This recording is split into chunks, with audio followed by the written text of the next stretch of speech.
Hi, so we're the Reading Outreach team, and I'm Izzy Ingram. I'm Ilani Okaslasi. I'm Wayne Harding. I'm Lucy Shepard. I'm Mrs. Dora Jr. I'm Emma Roar. I'm Anthony Knockley. I'm Rowan Rye. Okay, so I want everyone to take a second and think about what they've read in the past 24 hours. Let's get a show of hands. Who has read a road sign? Who has read a text? Who has read the schedule? As you look around the room, you can see that almost everyone has read something in the past 24 hours. This is important because the world uses words as a way to express ideas and share important information. The Reading Outreach Program's goal is to pave the way for young students that we work with to later be able to confidently read and understand the world around them. The objective to our study is to improve our students' reading skills through one-on-one tutoring sessions. This project is built around a community ask. Deep Creek Primary School, the primary school in a neighboring settlement, asked the Island School to partner with them to support a successful library hour. Following suit with successful reading programs in other places, we decided to buddy up and work continuously with the 8 students Principal Alday identified to us as struggling readers, in addition to helping the other students at library hour. Throughout the semester, we've been tracking and analyzing the students' progress to answer the central question of the study: was their help helpful? We hope to use our findings to improve the methods of DCPS Island School reading programs in the future and to contribute to the limited body of knowledge on literacy programs in the Caribbean.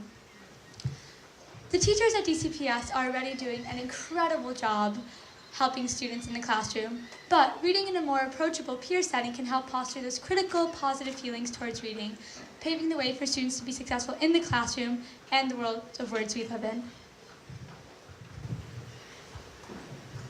Now, you're probably wondering what we've actually been doing for the entire semester. On Mondays, we go to the Open Learning Center in Deep Creek, and we help our assigned buddies with their homework. Once we finish helping them with their homework, we work on either guided reading or a game that targets a specific skill that the student needs help with. This session lasts 1 hour. Then, on Wednesdays, we go to library hour at the Deep Creek Primary School. This is a session where we work with the younger students from either first through third grade for the first half of the session, which is the first 30 minutes, and we work on guided reading or a game that targets a specific skill.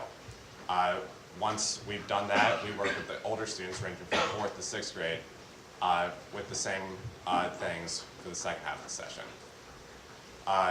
We track progress throughout the process of our research through data entries, and by tracking these data entries, we can gauge whether this form of support is effective. So in the tutoring sessions that Leighton just mentioned, we pick books that we make sure are at the level of our buddies' reading, and then we play games that correspond with whatever skill or skills that they're working on. One of the big things that we tried to emphasize throughout the semester was reading with our buddies, not reading at them, because we know that practice and repetition is what they really need. Somebody please tell me what this is. Thank you. So, the actual sound of the word that you're hearing is a mixture of phonemes.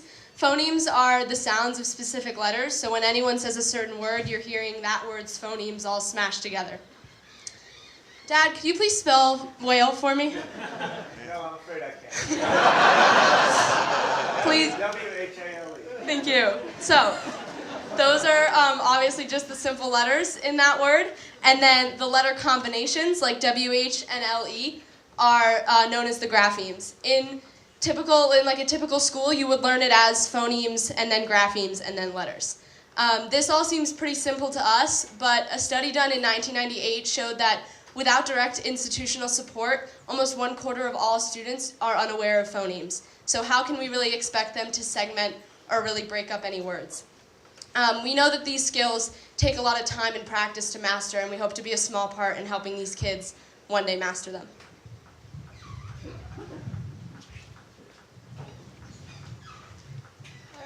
So through the tutoring sessions that Lucy mentioned, we hope to be one small part of our students learning to enjoy reading more. And so part of our research was coming up with a way to gauge the change in our buddies' attitude towards reading. So the way that we came up to do this was rating 6 specific behavioral attributes on a scale of 1 to 5 before and after every session. So these attributes are focus, attitude, confidence, independence, energy, and motivation. And we chose these specific attributes because we felt that they were the most important when analyzing book reading behavior. So we gave these ratings based on our observations of both how our buddy demonstrated their feelings towards reading as well as how they read. So on the board, there's an example of what one of our field notes might contain. So on this specific day for the attribute of motivation, as you can see, it changed from a 2 to a 4.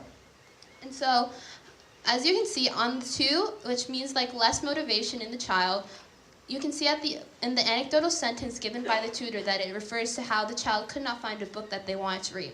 However, it rose to a 4 by the end of the session, which means higher motivation because they found a book that they wanted to read, and therefore did not need as much prompting from a tutor to want to read. So our field notes provide a subjective insight into our buddies' behaviors in their one-on-one tutoring sessions. For an objective measurement of how their skills were impacted, we gave pre- and post-tests in the form of running records. So Dr. Laura McCartney, principal of Deep Creek Middle School and expert on child literacy development, ran through these tests with all of the students that we're working with and marked them on how they read. So they read 3 pages from a book with these same words on it and were marked on how they read it. So these marks include correct, incorrect, self-corrected, and teacher-assisted words. She also included notes and recommendations on how we can go about improving different areas of difficulties for each of our buddies. Our students took the pre-test in the beginning of March and took the post-test actually a few days ago, and we were really excited to see that the post-test showed improvements in areas such as accuracy rates, error rates, self-correction rates, and reading levels.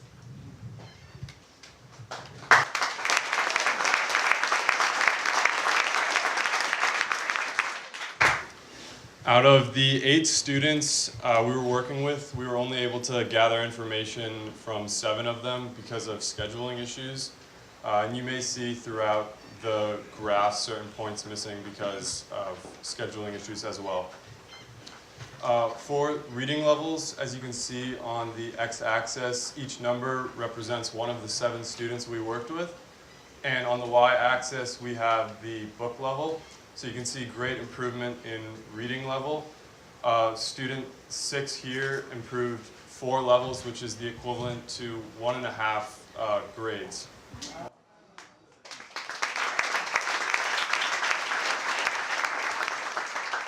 As you can see, our accuracy rate improved as well for all students, and our error rate decreased among all of our students. For our field note data, we took the averages of our 5-point scales for each of our students from our first session and our last session. So as you can see on our x-axis we have the first session, last session, and y-axis we have the 5-point scale rating. So you can see the average increase in independence, it increased in motivation, and increased in focus as well. So one thing to take into consideration when looking at our field note data is that the data really could have ranged on a day-to-day basis because of external sources for the kids. So if they were having a bad day, their focus might not have been quite as good as if they were really excited to read. And our error bars are a result of our small data size.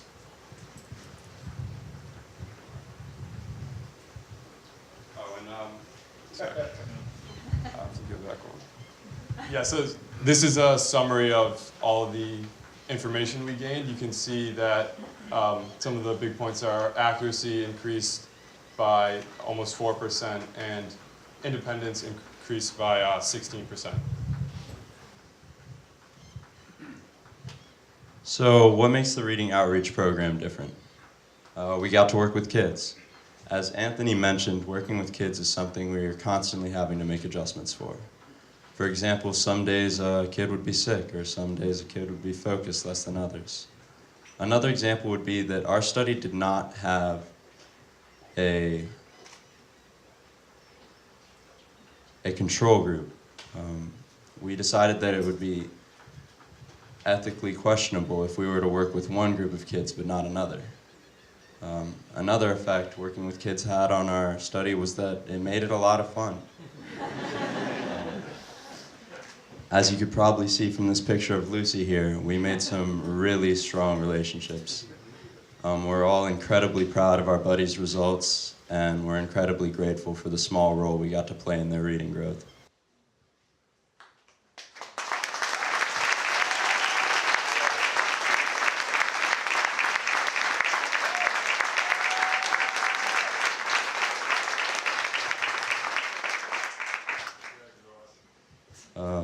These are some of the sources we used. And we'd like to take a second to acknowledge some amazing people. Our research advisors, Trinity and Lydia, they're back there. You know.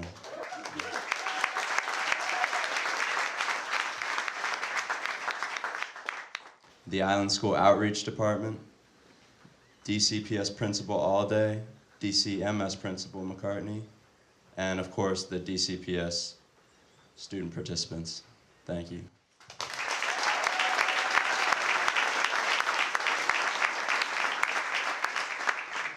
Anybody want to teach in the future?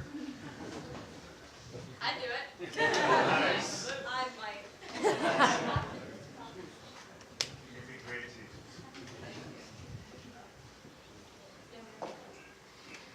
It seems like the biggest accomplishment was getting the kids more motivated and independently wanting to read. I wonder what you think would further help it in terms of local factors or other things that, would enhance their interest.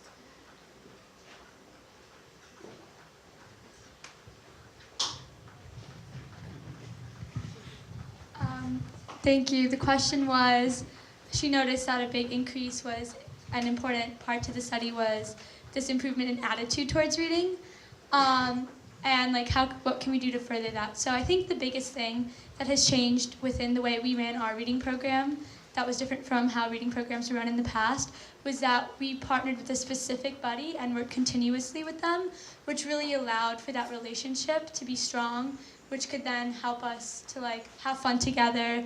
And our activity was always reading, so that would bring that positive experience to the reading. And I think in the future, we hope programs will follow this model that we've created, in which we work specifically and continuously with the buddy, so that we can keep progressing those positive attitudes towards reading. I think attitude definitely helped when you were working one-on-one with a buddy. I know with my buddy, by one of the end times, she was telling me how much she loved reading and how she understood the chapter books, and that just felt amazing for her. And at the beginning, she couldn't even list her favorite book. So I know that was one of the coolest parts for me about my reading experience with them. Are there any plans to expand the program so that Island School students might connect with schools, other schools in the Bahamas? And how might you guys continue the relationships you have with your buddies now that you guys are going to be leaving Eleuthera? Yeah, so the question was, how are we, is there any opportunity to kind of expand out of Eleuthera and maybe go to more schools? And then also, is there any way that we can keep in contact with our buddies after we leave? To speak to the keeping in contact, I know that I'd really, really love to keep letter writing going with me and my buddy, but also just reality-wise and how hard mail is to get down here. I also know that it's going to be kind of difficult. So I think maybe not trying to make a bunch of big promises that end up being empty, but also keeping it up there and being able to kind of have that in the area or in the ballpark, I think is a big one for me. I can speak to as far as continuing and expanding it. So reading outreach is not new to the Island School. It's something that's been happening. You could probably ask some people who've been here a lot longer, like Maxie, about it if you wanted. But what we did specifically was to see how we could do reading outreach in the most effective way possible. And hopefully in next semesters that will continue. Maybe it'll expand to other schools depending on what the outreach department wants to do. But it's been here for a long time, and it's going to continue to be here for a long time. And the idea is to expand it as far as it can, but it just depends on what the community asks of us, and we'll step up for that. How much time did you get to spend with each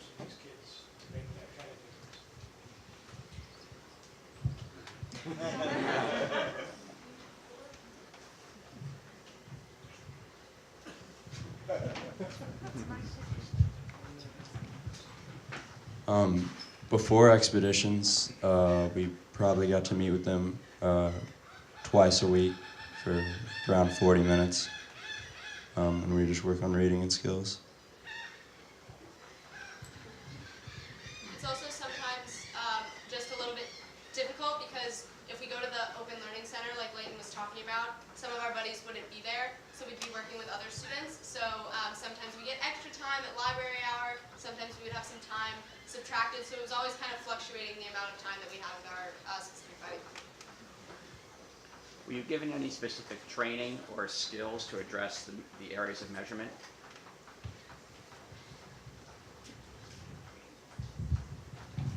Oh my god.